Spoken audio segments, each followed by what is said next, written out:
这个木果柑是森林斗六真有代表性的作物，为了要让当地学生囡仔为细汉就认捌这项在地农产，斗六市公所每一年拢会举办木果柑水果园的参访活动，讲今年参加的人数比往年加出真多。木果柑也就是年柑，因讲是斗六市的代表作物。真侪学生虽然讲有食过，但佮唔知讲是安怎种出来。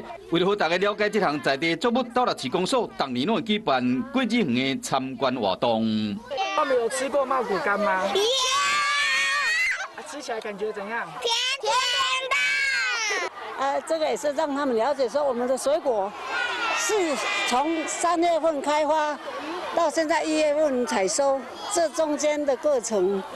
今年参加活动学生人数将近1000人，市长林信竹嘛表示讲，7月初9斗六市木果柑节就要举行啊，邀请大家做伙来参加。因为最近的天气较稳定，再加上无落雨，所以讲今年柑的产量较稳定，平均的甜度嘛拢有12度。产量差不多啦，甜度因为这无啥雨水，甜度比往年更较好。希望透过当年的这个参观活动，让每一个囡仔自细汉就来了解在地农产品。